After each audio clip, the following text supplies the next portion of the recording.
Bueno, hoy vamos a hablar un poco de un tema. Hoy vamos con más despacio, porque ayer, como tenía la tarea de dibujar el Quijote en una hora, la cosa ha sido un poco más acelerada, un poco más deprisa. Pero hoy vamos con despacio porque el tema es más, bueno, es más amplio, pero también tiene más variantes. Entonces hoy hablaremos de sensibilización central. Bueno, yo creo que la idea no es al final hacer un tratado de fisiología, neurofisiología y todo esto, sino que vincular la sensibilización central a nuestra práctica clínica a diario y cómo podemos estar identificando y, claro, tratando mejor a nuestros pacientes que acaban por desarrollar la sensibilización central. ¿Vale? Entonces, bueno, para empezar, una cosa que debemos tener claro, que sensibilización central y dolor crónico son dos cosas distintas. ¿Vale? No es porque una persona tiene un dolor crónico que va a generar un proceso de sensibilización central. Son dos cosas distintas. Aunque puede un paciente crónico desarrollar sensibilización central, no todo paciente, no son todos los pacientes que tienen dolor crónica que van a progresar para un dolor de sensibilización central. Entonces, la primera cosa que debemos tener en cuenta es que para desarrollar una sensibilización central, en general, no siempre, pero en general, necesitamos de un estímulo nocivo sostenido a largo plazo. Esta es la primera cosa que debemos tener en cuenta. Un estímulo nocivo sostenido a largo plazo. Vale. ¿Y esto por qué es importante? Porque la sensibilización central en general no viene con un dolor agudo. Siempre con un dolor crónico, o no siempre, pero generalmente con un dolor crónico. Y como este dolor crónico no se le arregla, no se le resuelve, esta información crónica permanece influyendo en el sistema del paciente y luego el sistema empieza a desarrollar cambios neuroplásticos. ¿Vale? Entonces, ¿por qué debe ser a largo plazo? Porque necesito de tiempo para poder generar los cambios neuroplásticos. Entonces, esto tiene que estar clarísimo al principio, ¿vale? Entonces, muy bien.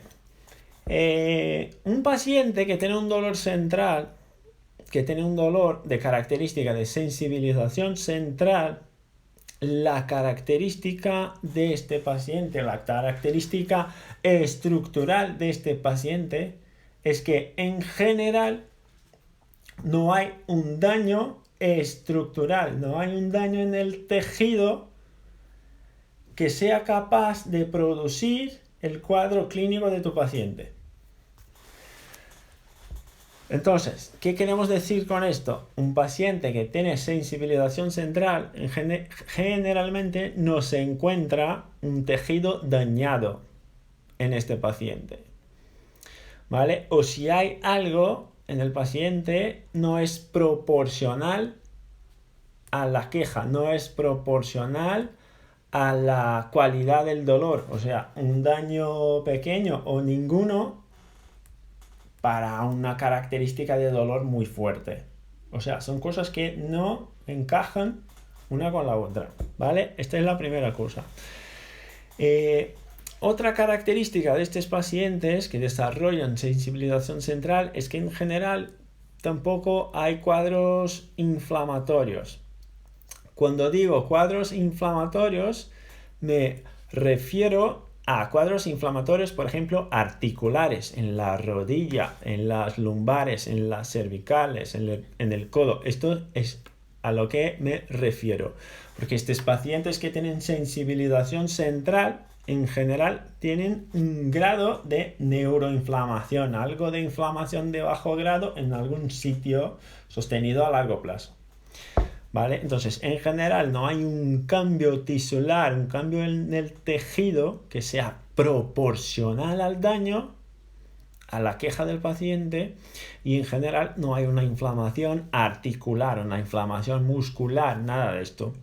¿Vale? Estas son características comunes de estos pacientes. Además de esto, en general no hay lesión nerviosa. No hay daño en el nervio, ¿vale?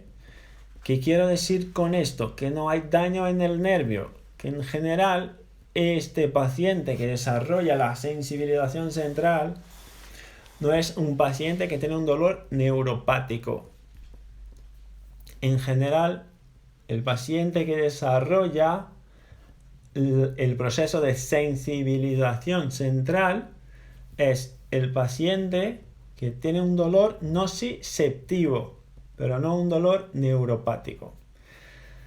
¿Y por qué hablo repetidas veces en general? Porque este campo de estudios de dolor, de clasificación de dolores, de elegir la mejor terapia para el dolor, o cuando que sí, cuando que no, es un campo donde hay muchísimas fuentes de información, donde todas suelen tener algún grado de razón, pero ninguna de ellas tiene el consenso científico de que esta es la idea correcta, esta es la teoría correcta, esta es la filosofía correcta. O sea, cada una de ellas tiene sus puntos positivos y sus puntos negativos, pero ninguna de ellas es un consenso. Entonces, ¿por qué hablo en general? Porque si buscamos en una literatura científica distinta, hay autores que también ponen que un dolor neuropático puede generar una sensibilización central. En cambio, hay otros que dicen que un dolor neuropático no puede generar sensibilización central porque para desarrollar la sensibilización central necesito que las neuronas estén íntegras. Y si tengo un daño en el nervio, que sería el dolor neuropático, ya no podría generar esto, ¿vale? Entonces hay distintos cambios. Yo les hablo desde una perspectiva, un punto de vista un poco más fisioterapéutico, un poco más osteopático, que va un poco más de acuerdo con lo que creo yo, y luego al final les pondré algunos sitios web para buscar que son importantes para comprender un poco mejor las líneas de desarrollo de los tratamientos, y también un artículo de Paul Hodges, que es un investigador fisioterapeuta australiano, que es lo que más cuadra con la idea que tengo yo de tratamiento, de valoración, de cómo debemos conducir la práctica clínica con un paciente o no, ¿vale? Una cosa, un paréntesis de ayer que me olvidé de decir: siempre se verifica la fuente, ¿vale? Lo que os digo aquí es muy importante, que no se fíen totalmente de lo que les estoy diciendo. Al final hay que verificar si lo que estoy diciendo es verdad o no. Por esto les doy las fuentes, las referencias, para que se pueda verificar esto, ¿vale? Ok. Entonces, bueno, seguimos ahora. A tener en cuenta, el dolor, punto 1, el dolor no es proporcional al daño tejidual, o el dolor no es proporcional a la alteración que encuentro en una imagen, por ejemplo. Entonces, yo creo que el mejor ejemplo que existe para esto son pacientes con whiplash cervical. Pacientes que tienen un whiplash cervical, que tienen un latigazo cervical. Esto es una investigación, por ejemplo, de James Elliott, yo creo que 2009-2010. Los pacientes que tuvieran un whiplash cervical, que en las 2 primeras horas después del accidente empezaron a referir dolor irradiado al miembro superior, estos pacientes tenían un peor pronóstico a medio y largo plazo, una dificultad en el control del dolor muchísimo más importante que los pacientes que en las 2 primeras horas no tenían quejas, ¿vale? Y luego con estos pacientes se empezó a verificar con resonancias, con TAC, con radiografías, con todo, si habían cambios estructurales en estos pacientes que pudieran justificar por qué ellos evolucionaban muchísimo peor. Pero la verdad es que no. Con estos pacientes no se encontró nada distinto en las imágenes cuando comparamos con los otros pacientes que no tenían síntomas en las 2 primeras horas. Pero al analizar la concentración de marcadores químicos en el líquido cefalorraquídeo, se encontraba marcadores químicos coherentes, marcadores químicos indicativos de daño en el sistema nervioso central, aunque no se pudiera verlo. ¿Me seguís? O sea, no se ha encontrado un daño tejidual, no se ha encontrado un daño en la estructura. Todavía estos pacientes evolucionaban peor y habían marcadores sanguíneos, marcadores en la sangre que indicaban un daño en el sistema nervioso central, aunque no se pudiera identificarlo. Entonces, este es el paciente de sensibilización central. ¿Me explico? El paciente de sensibilización central no tiene un daño en la resonancia, en el TAC, en la radiografía. Tiene un daño en el funcionamiento del sistema. El sistema se comporta mal. ¿Por qué? No sabemos, pero se comporta mal. Vale, hasta ahí vamos bien. Decirme algo, thumbs up, thumbs down, o una carita o algo. Decirme algo, hasta ahí vamos bien.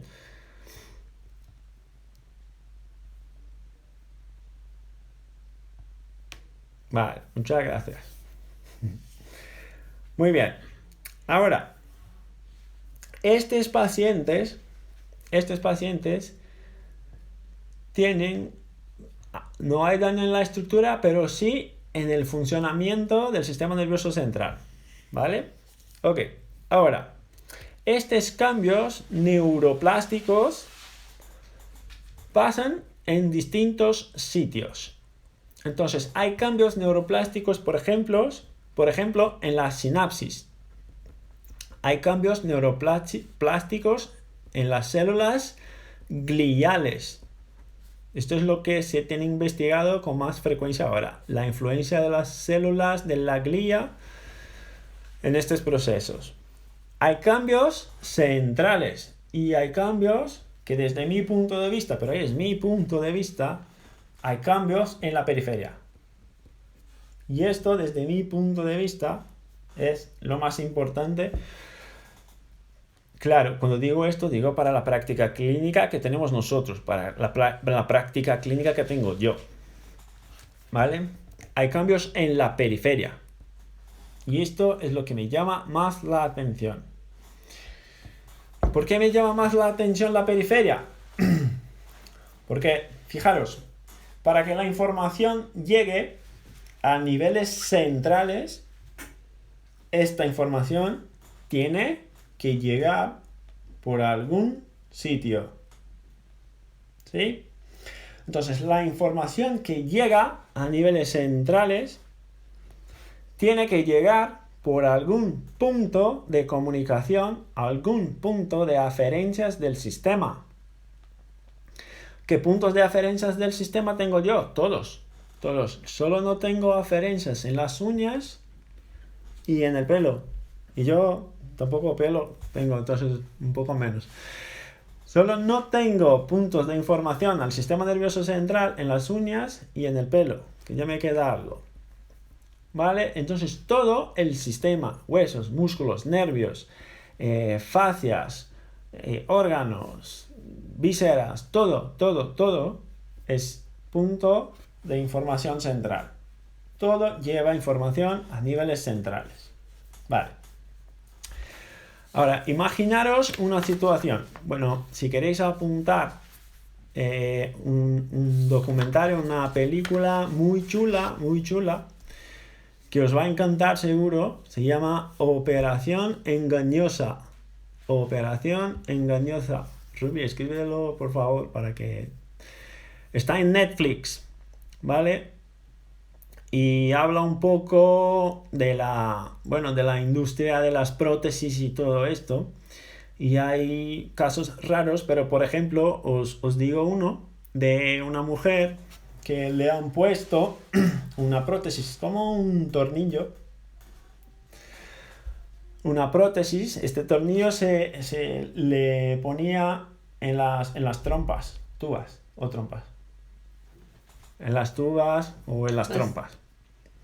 ¿Vale? Para generar esterilidad, como un método contraceptivo definitivo, de contracepción definitiva. Y la función de este tornillo, ¿qué era? Generar una inflamación local. Esta inflamación local producía el cierre de las tubas o de las trompas, si es en portugués. Producía un cierre por la inflamación que generaba, y el cierre de este tejido impedía entonces la fertilización. Muchas gracias, Elena. Las trompas. Impedía la fertilización. ¿Por qué? Porque se cerraban las trompas por la inflamación que se generaba. ¿Qué empezó a pasar con estas mujeres? Mirad, que este tornillo que estaba ahí empezó a generar una inflamación, y esta inflamación empezó a generar cambios en la información aferente que llegaba al sistema nervioso central en este caso. Vale, y luego, cuando los médicos se daban cuenta que a esta mujer le venía muy mal esta práctica, esta terapia, se les quitaba los tornillos. Todavía la inflamación que se había generado al principio no se le quitó. Le quitamos el estímulo, o sea, le quitamos el tornillo, pero la inflamación siguió. Y esta inflamación, además de seguir ahí, empezó a generar una hipersolicitud del sistema inmunitario. Y esta hipersolicitud del sistema inmunitario, o sea, el sistema está en este momento recibiendo una información como si algo le estuviera generando una agresión, le estuviera agrediendo, le estuviera generando daño, aunque ya no tenía más el tornillo.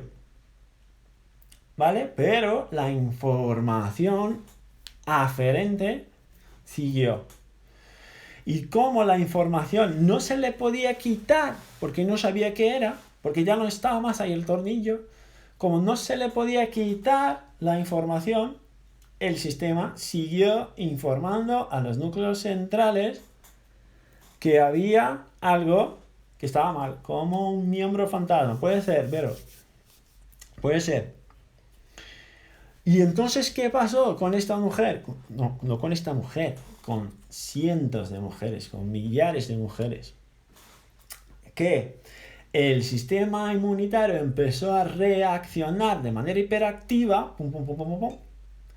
Los núcleos centrales se han puesto muchísimo más sensibilizados, o sea, en este momento todo lo que genera estímulos genera una hiperrespuesta, una hipersolicitud, y esta mujer empezó a desarrollar dolor lumbar, dolor abdominal, dolor cervical, ya no podría más tener relaciones con su marido, dolores de cabeza crónico, bueno, fatiga crónica y todo esto que es característico de sensibilización central.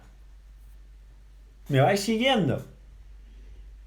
Decidme algo, por favor. Thumbs up o thumbs down. Por favor. Thumbs up. ¿Cómo se dice thumbs up en español? No sé.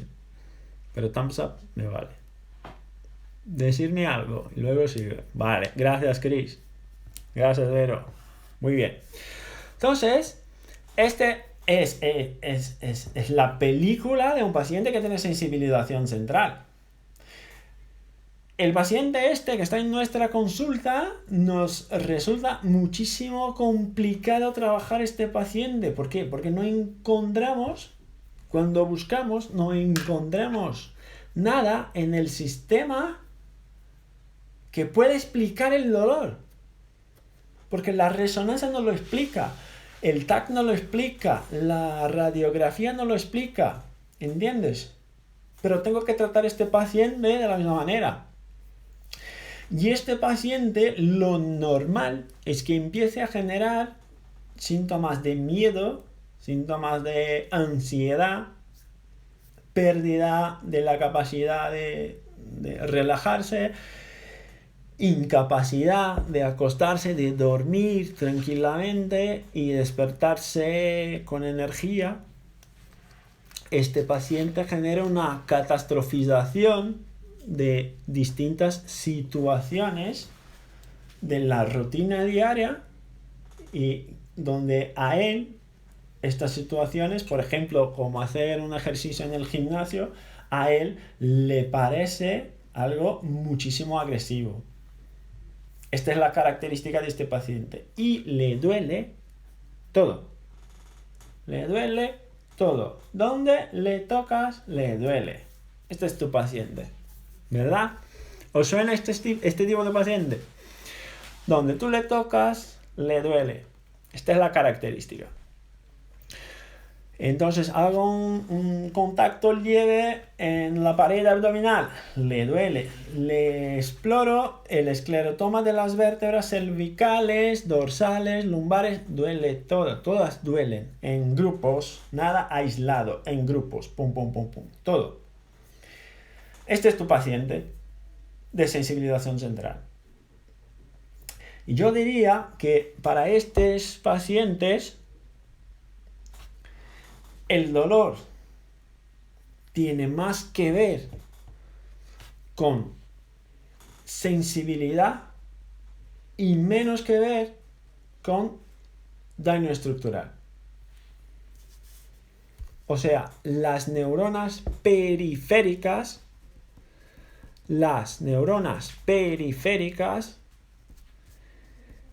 tienen un umbral de excitabilidad muchísimo bajo. ¿Podríamos decir que la fibromialgia es una enfermedad de este tipo? Perfecto, Elena.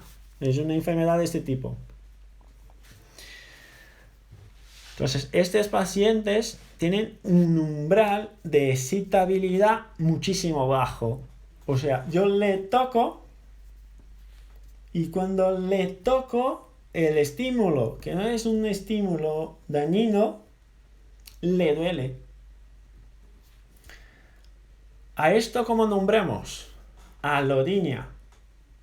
Entonces, el paciente de sensibilización central es un paciente que tiene en su clínica, en su característica inicial, alodinia, donde hago un contacto suave, no dañino, pero a él le resulta un dolor. ¿Vale? La falta de vitamina B12 puede influenciar la sensibilidad central. Marcos, puede influir, sí, y también puede ser la raíz de la sensibilidad central. ¿Vale? No sabemos quién viene antes, la falta de vitamina B12 o la sensibilidad central, pero sí, tienen una relación muy cercana.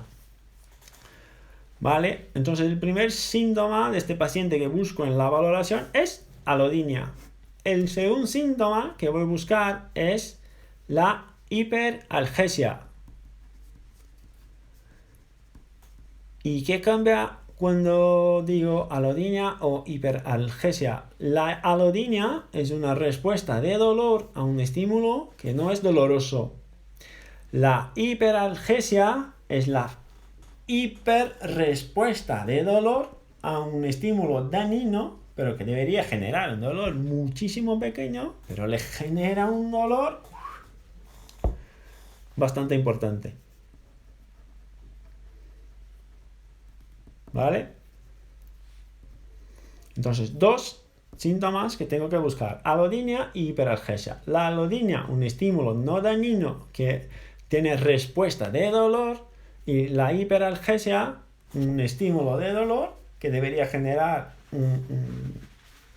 algo leve, una molestia leve, pero que genera una molestia muy alta, que no cuadra con la intensidad del estímulo. Estos dos signos tienen que estar presentes en este paciente. Además de esto, tiene que ser crónico. Además de esto, tiene que ser crónico. Tiene que estar sostenido a largo plazo.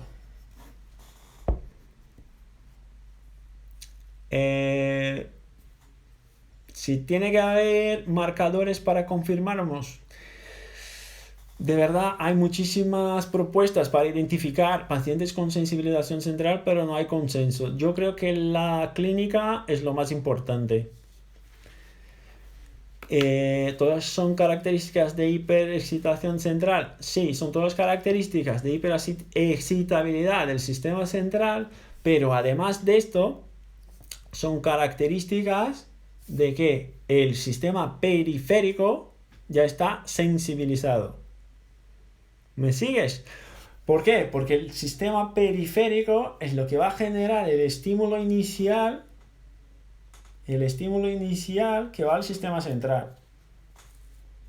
Entonces, estos pacientes de sensibilización central en general desarrollan antes, en un momento anterior, la sensibilización periférica. O sea, yo le toco en algunos puntos y ya le duele, aunque este proceso aún no tenga llegado a niveles centrales, pero la periferia ya la encuentro sensibilizada.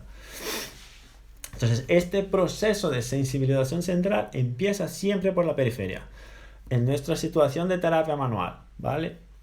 No estoy, porque es distinto si tengo un estrés postraumático donde, no sé, una situación de acoso, una situación de un trauma de la familia, que he visto, no sé, mi madre en un accidente o mi padre en un accidente. Esto no hace falta que sea crónico, pero para nuestra práctica sí, ¿vale? Entonces hay muchas escalas para intentar valorar sensibilización central, las busqué, pero como hay muchas, dejo a vosotros la que os parezca más. Les voy a indicar sitios web para estar buscando y papers, artículos para estar buscando, pero ahí dejo con vosotros lo que os parezca mejor, ¿vale? La sensibilización puede ser tratada con antidepresivos, a veces sí, a veces se utiliza esto como tratamiento, ¿vale? Entonces seguimos con nuestro paciente. Este paciente, el paciente de sensibilización central, tiene, escucharme ahora, una hiperactividad, hipersolicitud del sistema bottom-up.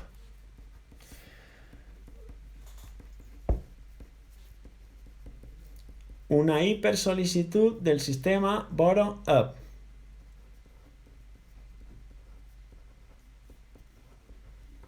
Traumático es igual crónico. Explícame otra vez. Tatiana Bavaresco, por favor, que me preguntas.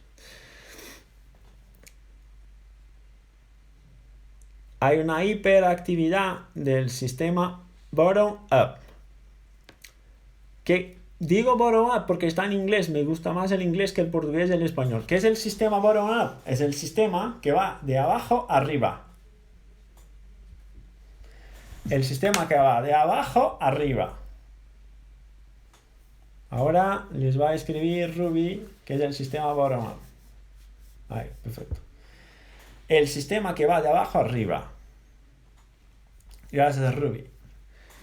El sistema que va de abajo arriba, ¿qué es? El sistema que coge la información en la periferia y lleva la información a niveles centrales. El sistema bottom-up, que está en hipersolicitud, es el sistema que coge la información de la vía aferente y lleva la información a niveles centrales.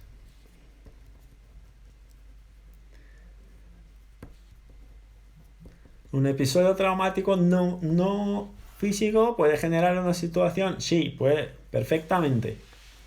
La vía down top no sería nociceptiva, sí, es nociceptiva y está hiperactivada.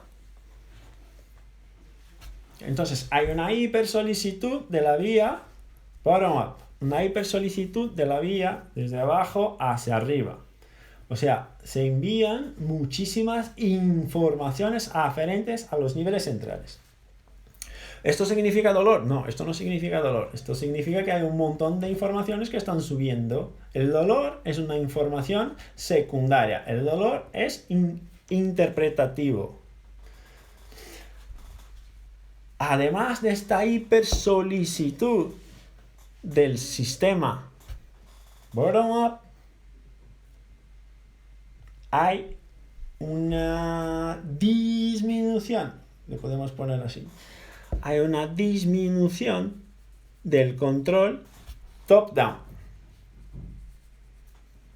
Hipersolicitud bottom-up, hipersolicitud de abajo arriba, y una disminución del control top-down.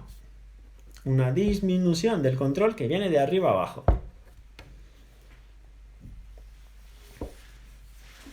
El sistema que lleva la información hacia arriba es el sistema aferente. El sistema que regula la información top-down es el sistema de la vía inhibitoria del dolor. El sistema que trae la información top-down es el sistema de la vía regulatoria, la vía de control del dolor. En resumen, ¿qué quiero decir? Que este paciente tiene una vía aferente hiperactiva, que está hipersolicitada, y una vía de control del dolor que funciona mal. Esto, en resumen, es lo que quiero decir de esta parte. Recibe muchísima información nociceptiva, que todavía no es dolor, pero como la corteza somatosensorial está hiperactiva, porque está a recibir información a todo el rato, está a recibir información de forma crónica, esta vía se torna hipersensibilizada, y cuando está hipersensibilizada es incapaz de regular las vías de control top-down, que son las vías regulatorias de inhibición del dolor. O sea, hay menos producción de opiáceos, hay menos producción de sustancias endógenas que disminuyen el dolor y todo esto. Y hay muchísimo más producción muchísimo más facilidad de enviar informaciones que, como el sistema está hiperactivo, esta información que no debería ser una información de dolor, se torna una información de dolor porque está hiperactivo. Bastante sencillo de explicar esto. Imagínate un niño y su madre o su padre. Entonces el niño empieza: mamá, quiero esto, mamá, dame esto, mamá, dame esto, mamá, dame esto, mamá, dame esto. Mamá está calma al principio, pero luego el sistema de mamá empieza a reaccionar. ¿Por qué? Porque le estoy dando demasiados estímulos. Pum, pum, pum, pum, mamá, dame, mamá, dame, mamá, dame, mamá, dame. Y luego el sistema central, como está a recibir muchísimos influjos de estimulación, se enfada, el sistema central dije, ya no aguanto más y no puedo más con esta situación. Entonces inhibe la vía de la tolerancia. Ahora el sistema no tolera más este estímulo y ahí la mamá llama la atención al niño o a la niña. Eso es lo que pasa, ¿vale? Debemos hacer una desensibilización periférica. La idea es esta, Kiko. La idea es siempre esta. El tema es cómo llegamos de ahí. Pero la idea es siempre esta. No podemos acceder a los niveles centrales si no pasamos por los periféricos. Este es el tema, siempre. ¿Vale? Claro que es bastante complicado porque hay un montón de opciones, un montón de terapias, un montón de propuestas terapéuticas y hablamos un montón de esto en los cursos porque es un temario muy, muy largo, pero aquí nos queda corto hablar de todos ellos, pero sí, está correcta tu colocación. Vale, siguiendo con nuestro paciente, os voy a hacer una pregunta. Si os pasa esto a veces, el paciente tiene un dolor, no sé, cervical, por ejemplo, y yo le empiezo a trabajar la parte abdominal. Y al principio, cuando le toco, le duele, ahí me duele, me hace daño. Esto no está cómodo. Pero luego nos manteníamos ahí a trabajar. Y si el paciente está de acuerdo, yo le propongo al paciente, ¿es posible soportar un poco este dolor? Sí, bueno, vamos. Si el paciente te permite trabajarlo, luego cuando valoro otra vez el punto del dolor inicial que más le molestaba, suele disminuir o incluso suele desaparecer el dolor. ¿Os suena esto? ¿O estoy flipando?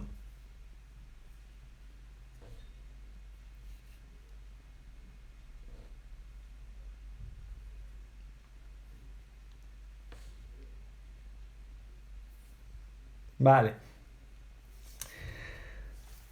Esto a veces encontramos, bueno, hay un montón de cosas, yo no tengo la razón y ni siquiera tengo la idea de tenerla, pero a veces nos dicen, bueno, mira, le traté el bazo y se le quitó el dolor en la cervical, o le traté la válvula iliocecal, el colon, y se le quitó el dolor que estaba en el cuello. Vale, perfecto. ¿Cómo se nombra esto? Bueno, en general yo lo que veo es que la gente me dice, no, es que mira, cómo le traté el hígado y el hígado estaba en disfunción, ahora ya no le duele más la cervical. ¿Ves cómo las cosas están relacionadas? Claro, yo veo claramente cómo las cosas están relacionadas. Yo solo no relaciono de esta forma. ¿Por qué? Porque cuando trabajamos en la periferia no podemos ser específicos. No podemos ser específicos con relación al órgano o al ligamento o al músculo o nada de esto. ¿Y por qué no? Porque el contacto, cuando establezco un contacto, el contacto no es específico. El contacto activa una vía neurológica, activa una vía neural. Y la vía neural es la herramienta que tengo yo para trabajar este dolor que está aquí y le estoy trabajando desde este punto. La vía neural. Entonces, esta respuesta, esto es lo que os quiero contar, esta respuesta, Marcos, mira, se llama respuesta de modulación condicionada. Esto se llama respuesta de modulación condicionada. ¿Esto qué quiere decir? El dolor inhibe el dolor. Cuando le toco al paciente y le duele algo aquí, lo que espero yo es que al tocar otra vez en el punto original, que le tenga disminuido el dolor inicial. ¿Vale? Entonces, esto es una vía neurológica. Que está perfecto, nos vale un montón. Lo que pasa es que esto es... No sé si podríamos poner como control gate, pero luego doy la vuelta y te lo contesto, ¿vale? Pero ahí yo lo que os quiero comentar es que con estos pacientes de dolor de sensibilización central, con toda esta alteración en el sistema de recepción de estímulos, lo que tenemos que trabajar más es la vía que sube, la vía aferente. Ok, este paciente, cuando yo le trato en un sitio distinto y le pruebo aquí otra vez, ¿se espera que disminuya el dolor? Sí. Esto significa que que encontré el camino para tratar a este paciente. No, esto es otra cosa. Porque esto no es cuando hago esto no es una terapia. Esto es una respuesta a una manipulación de lo que sea. Por eso no es una terapia. Estos pacientes necesitan de un tratamiento más complejo, más amplio. Más, ¿qué puedo decir? Más a largo plazo, siempre a largo plazo. Estos pacientes tienen que ser siempre, que no me olvide, tienen que ser siempre pacientes a largo plazo. ¿Y por qué tienen que ser siempre pacientes a largo plazo? Porque lo que genera la sensibilización central, es el estímulo mantenido. Y lo que va a generar cambios en la plasticidad periférica otra vez es el estímulo mantenido también. ¿Vale? Entonces, estos pacientes no son pacientes a corto plazo. Son pacientes siempre a largo plazo. Entonces, como os estaba comentando, cuando le trabajo aquí y le quito el dolor aquí, ¿está tratado el paciente? No, esto no es tratamiento. Esto es un efecto neurofisiológico. Esto es normal. Se debería esperar exactamente esto. Vale. Estos pacientes, lo que nos trae la literatura científica,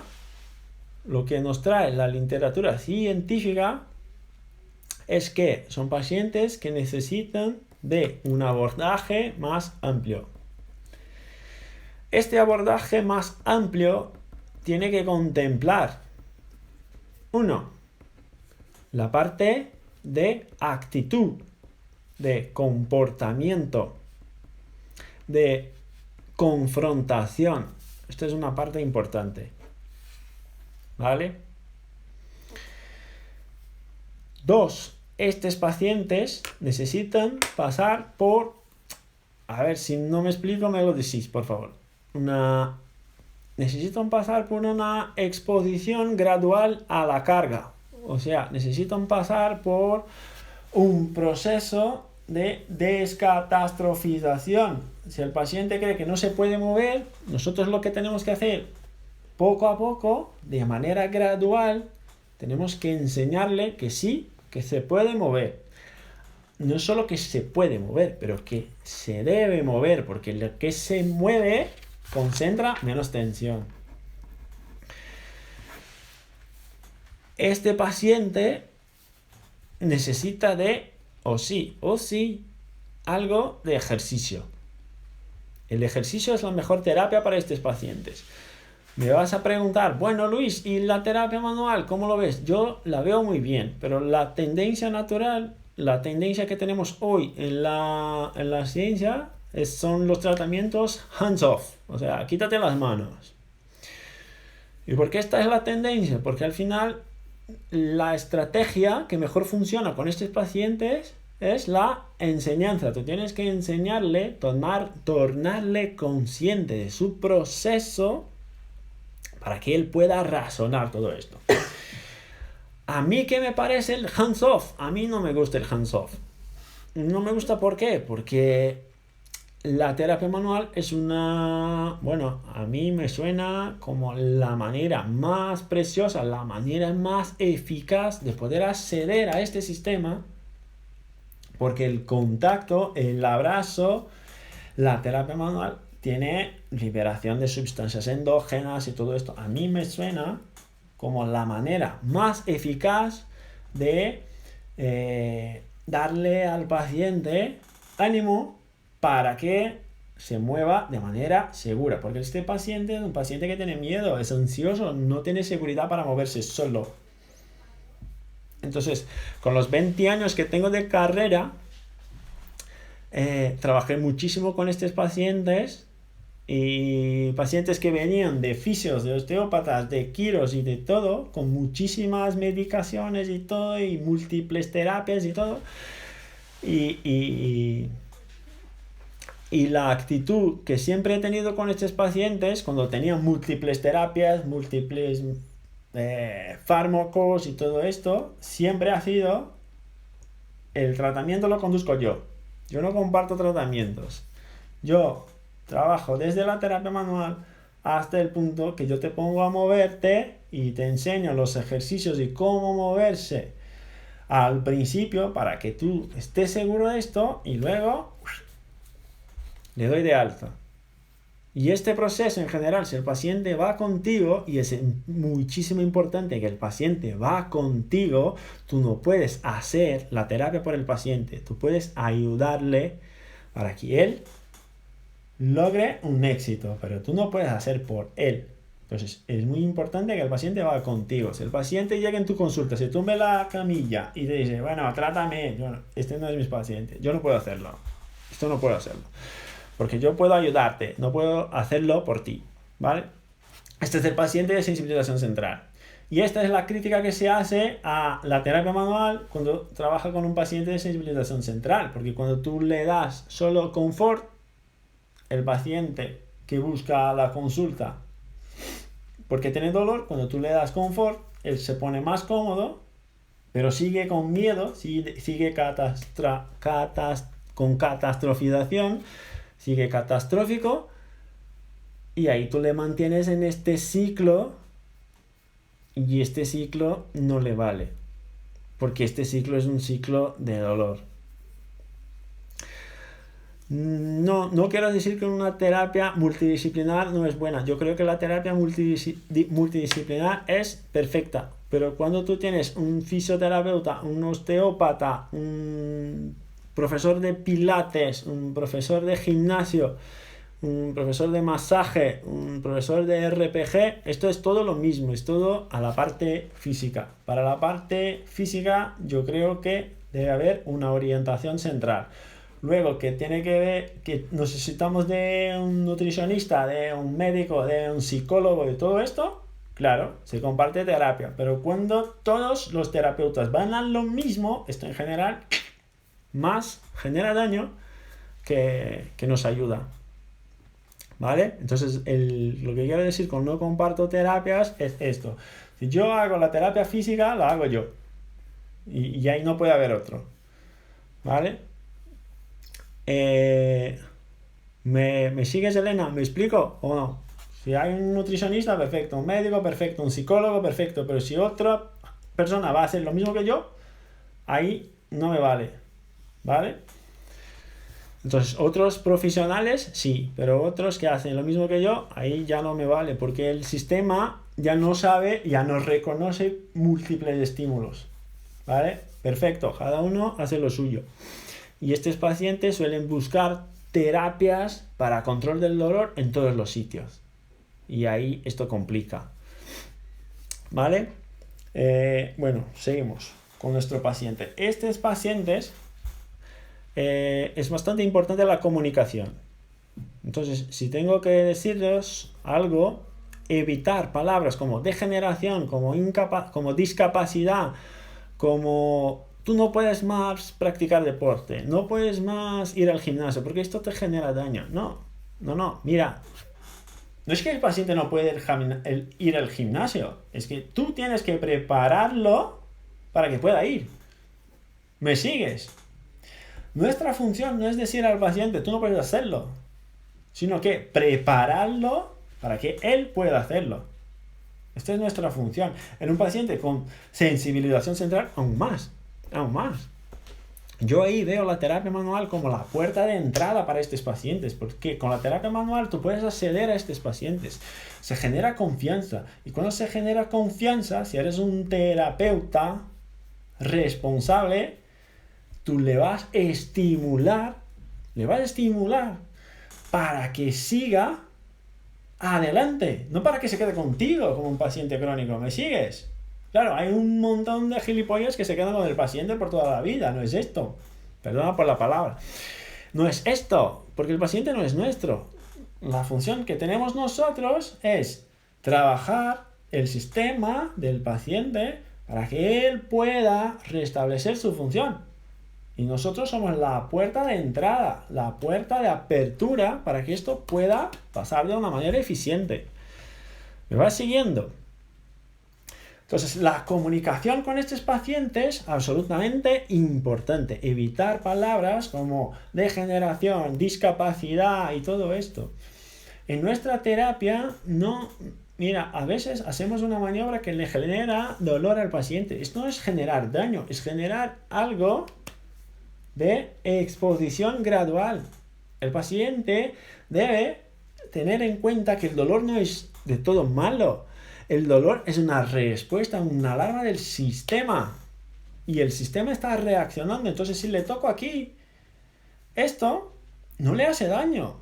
Pero me molesta, no me toques ahí. Necesito hacerlo. Porque no puedo arreglar la sensibilidad periférica si no le puedo tocar.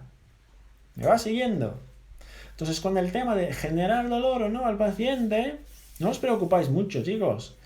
Si yo conozco lo que estoy haciendo, si tengo un plan de rehabilitación, de regeneración, un plan de sistemas, que le toco aquí y le genera daño, mira, hacemos un acuerdo. ¿Puedes soportar este dolor por un pequeño momento? Ok. Si te parece, trabajo aquí un poco. Si tú me lo permites, trabajo aquí un poco, aunque te duela, pero te lo juro que a los 2-3 minutos esto ya no te va a molestar. Y te lo prometo que al final de la consulta estarás muy bien. Pero si el paciente dice, no, ahí yo no quiero que me toques. Ok, perfecto. En la primera consulta, perfecto. En la segunda intentamos otra vez. En la tercera otra vez. Y poco a poco vamos buscando esto. Porque esto es exposición gradual a la carga. ¿Vale? No solo carga de pesas de gimnasio y todo esto, pero también la carga emocional de dejarse tocar. La carga emocional de dejarse abrir las barreras que tiene el paciente para que nosotros podamos ayudarle a salir de esta situación, que es una situación complicada. Trabajar sobre las creencias. Perfecto. Muy bien dicho, María. Muy bien dicho. Mariano. Perfecto. Muy bien dicho, Mariano. Trabajar sobre las creencias. Y si trabajamos sobre las creencias con terapia manual añadido, el resultado es brutal, chicos. Os garantizo, es brutal. Pero lo que debemos tener en cuenta es que el objetivo del tratamiento es más allá, es que el paciente se mueva y sea independiente, sea autónomo de su situación. ¿Vale? Yo les cuento un caso clínico muy rapidito y dejo con vosotros las preguntas, ¿vale? Hay mucha gente que me envía, sí, Marco, el sistema límbico determinante. Mucha gente que me envía mensajes y que técnicas y tal. Bueno, al final, chicos, no es la técnica, es el razonamiento clínico que importa. La técnica es secundaria. El objetivo y lo que tú tienes claro como objetivo del tratamiento es lo que importa. Y hablamos muchísimo de distintas formas y técnicas hands-on y hands-off para trabajar esto en los cursos, pero es que aquí en los directos es un poco más complicado porque es una línea de razonamiento más que una técnica. ¿Me sigues? Entonces, poco a poco intentamos trabajar un poco esto, pero se habla muchísimo en los cursos. porque necesitamos de bastante tiempo para entender, para comprender la forma de razonar de esto. Pero un caso clínico, entonces, una paciente de Brasil que yo creo que cerca de 65 años, con histerectomía, 2 hijos de parto cesáreo, si me recuerdo bien, con diagnóstico de fibromialgia hacía 20 años creo, dolores de cabeza, estreñimiento y todo lo que sigue con esto. Una paciente clásica de sensibilización central, ¿vale? El diagnóstico de fibromialgia, sabemos que hay un montón de problemas con el diagnóstico de fibromialgia porque es un diagnóstico clínico, ambulatorial y tal. Pero bien, les cuento de esta paciente. Esta paciente llegó con esta situación: dolor lumbar, tenía histerectomía, también tenía una artrodesis lumbar. Además de esto, dolor de cabeza crónico, 2 cesáreas, estreñimiento, problemas para dormir y tal, todo esto, ¿vale?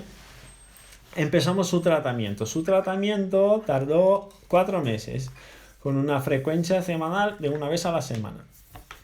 En los 2 primeros meses, 1 vez a la semana y luego 1 vez en cada 15 días. 4 meses tardó su tratamiento. Esta paciente tenía retracción de fascias de todos los sitios de su cuerpo. Yo creo que incluso el anillo de zinc estaba retraído. Tenía retracción en todo. Le dolía todo, le molestaba todo. El toque, el contacto le parecía muy incómodo. Vale. Empecé con esta paciente y tuve la suerte que era la madre de un amigo mío. Entonces yo le comenté a esta paciente: bueno, nosotros vamos a trabajar con técnicas muy sencillas, muy suaves. Todavía es muy posible que salga de la consulta con una sensación muy buena, pero luego que al día siguiente le parezca que le han dado una paliza, que le ha atropellado un coche, ¿vale? Porque esta, en general, es la respuesta del sistema, porque cuando el contacto con el sistema y hago una maniobra, como la vía bottom-up, la vía de abajo arriba, está hiperactiva, todo el contacto que hago genera una hiperinformación a los núcleos centrales de control. Entonces, todo que produzco de estímulo va a generar una hipersolicitud. Vale. Empezamos, chicos. Le traté la primera vez, volvió la semana siguiente y me dijo: hijo de puta, que si no fueras amigo de mi hijo, seguramente yo te daría una paliza ahora mismo.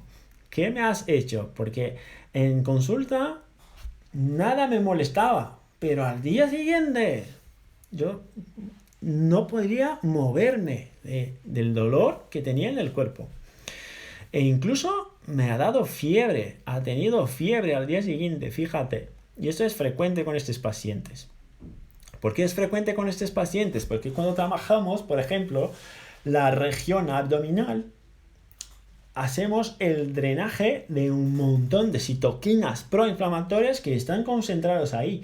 Y cuando metemos estas citoquinas otra vez en la torrente sanguínea, esto va a los núcleos centrales, o sea, está en la torrente sanguínea, sube, y en el cerebro hay sitios donde la barrera hematoencefálica tiene más permeabilidad y estas citoquinas tienen capacidad de atravesar la barrera hematoencefálica en estas zonas, y al cerebro le parece que está en una situación de peligro, entonces genera fiebre, fíjate. Pero seguimos. Entonces le traté la primera vez, volvió la semana siguiente, le expliqué: el proceso es este, te pido un voto de confianza, hazme caso, yo te voy a tratar por 4 meses. Al final de 4 meses, si tú no estás mejor, al final de 4 meses, te devuelvo el dinero, te doy mi diploma, o me quito me quito la oportunidad de tratar pacientes. Ya no quiero saber más de esto, ¿vale? Hacemos un acuerdo. Y se fió de mí. En las 6 primeras semanas de tratamiento, siempre a la semana siguiente, la misma queja. Dolor al día siguiente, 2 días después ya mejor, 3 días después ya no sentía nada, 4 días después estaba en las nubes, ¿vale? Pum, pum. Y este tiempo, que al principio era de 4 días, para ponerse en las nubes, para estar asintomática, poco a poco disminuyó. Poco a poco, lo que eran 4 días pasaron a ser 3. Lo que eran 3 pasaron a ser 2. Y lo que eran 2 pasó a ser 1. Y luego ya no tenía dolor en el día siguiente. Salía de la consulta y ya no tenía dolor en el día siguiente. Esta paciente, yo le traté por 4 meses, los 3 primeros meses, una vez a la semana, para generar los cambios plásticos periféricos. Y cuando estos cambios plásticos periféricos estaban establecidos, claro, con tareas para hacer en casa y todo esto, le traté un mes más para añadir pocas cosas y le pedí, ahora por favor, pilates, ahora por favor, ejercicios en domicilio, ahora por favor, prácticas de respiración, ahora por favor, hábitos saludables. Y al final de 4 meses no le molestaba nada más. Chicos, os digo, os juro, porque tengo testigos de esto. Esta paciente le traté hace... incluso tenía tos crónica. Me olvidé de esto. Tenía tos crónica. Se le quitó la tos también. Pero esto no estaba en el plan de tratamiento. Me sorprendió que se le quitara la tos. Hace 5 años le traté a esta paciente. Y no ha tenido más episodios de dolor, de estreñimiento, de cambios en el sueño, ni nada. Y lleva la vida normal. Tengo testigos, os juro, ¿vale? Siempre que voy a Brasil, hace una consulta y digo, ¿qué haces aquí? No me duele nada, es que quería hablar contigo, verte, que te echo de menos, pero llámame para un café, no hace falta venir a la consulta. Pero siempre la tengo en consulta por esto. ¿Por qué? Porque al final es un plan de tratamiento. ¿Ves? Al principio le resultaba más molesto, pero como poco a poco vamos evolucionando y tenemos en cuenta lo que tenemos que hacer y conocemos la adaptación del cuerpo, del organismo y los tiempos, al final el paciente se pone bien, pero con cambio de actitud del paciente, con cambio en la práctica, en la rutina y todo esto, ¿vale? Esto es lo que quería contaros un poco, ¿vale? Entonces ahora, si queréis preguntar algo, estéis a gusto. Yo quería contaros este caso, quería contarles este caso para poder tornar un poco la cosa un poco más palpable, más en concreto. Entonces, si queréis hacer preguntas o algo, estéis a gusto. Mañana hablaremos de patologías autoinmunes y yo creo que algo de hoy volverá con el tema de mañana. Pero de verdad que paso un rato muy bueno con vosotros. Entonces, como me encanto, me pongo más empolgado. Acaba que me paso del tiempo. Os voy a dejar la caja de preguntas otra vez, ¿vale? Para que puedan preguntarme lo que queráis. Hacer ver a los pacientes los cambios positivos, ya que normalmente se centra en lo que no puede hacer. Esto, perfecto, Mariano. Esto es el tema de esto. El tema es este. Hacer ver al paciente, reconocer, tornar consciente sus progresos, sus éxitos, sus logros. Esto genera más seguridad, genera cambios en la actitud y le permite seguir progresando. Perfecto. El tema es siempre este. Con su médico te llevas mal, ¿no? Ya, de verdad no. Es que estos pacientes suelen estar muy muy medicalizados. Medicalizados no es el tema. Suelen estar con muchas medicaciones, suelen estar con muchos fármacos, que al final tener muchos fármacos a la vez lo que genera es un colapso del sistema metabólico, y luego los beneficios que debería resultar del tratamiento farmacológico, ni esto ya lo tiene más. ¿Por qué? Porque al final el médico sigue le dando pastillas para todo, y el sistema metabólico se torna incapaz de reaccionar. Muy buena colocación, pero es que un montón de médicos trabajan los pacientes de sensibilización central así, y lo que nos trae la literatura científica es que cuanto más medicaciones, más complica el paciente. Esto de verdad está en la literatura científica. Cuanto más medicación, más complica el paciente, más dependiente, más, ¿sabes?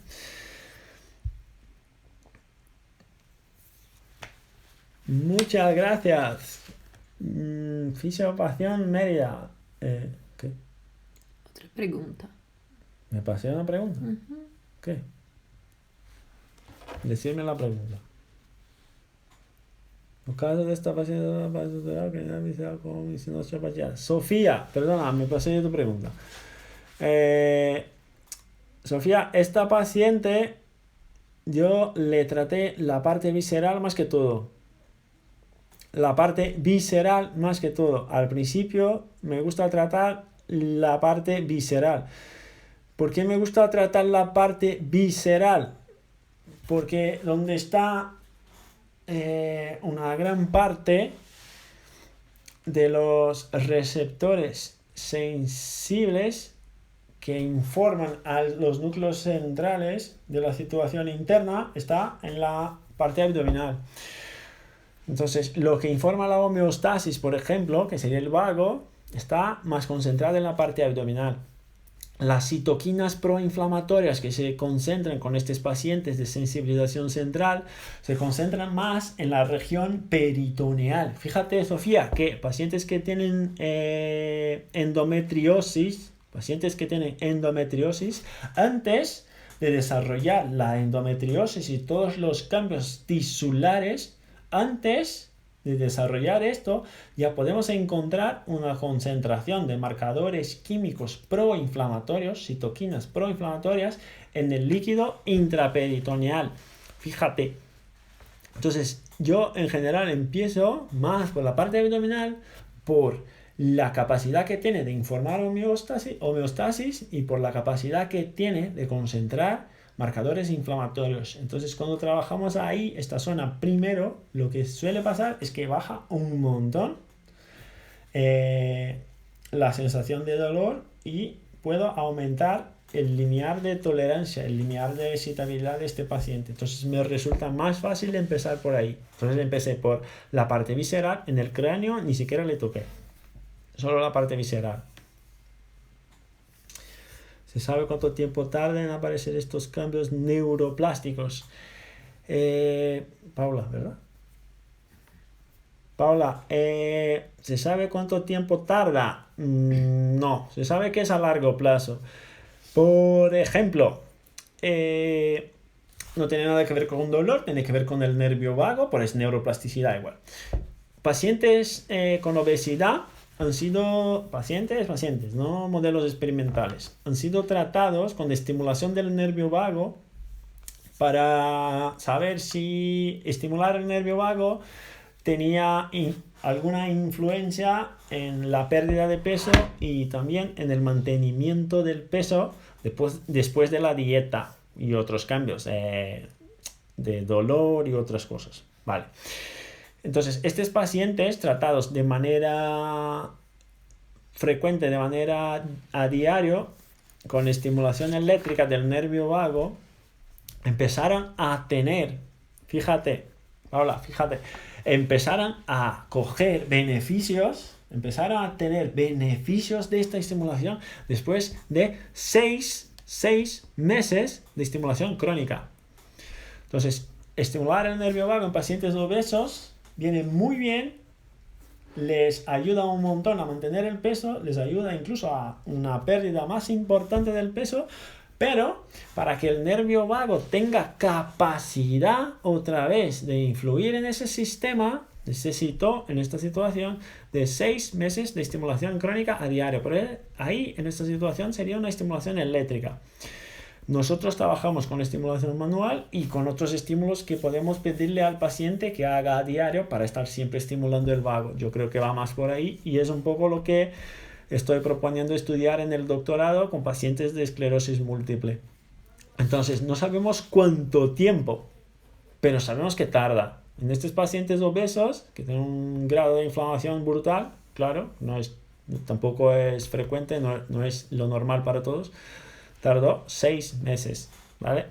Hay estudios también en pacientes con Crohn en Francia, también con estimulación del vago, y después de 6 meses de 7 pacientes, claro que es poco, pero está empezando, después de 6 meses de 7 pacientes, si me recuerdo bien, 5 han evolucionado muy bien, incluso con disminución de la severidad de la patología, y 2 no han tenido cambios.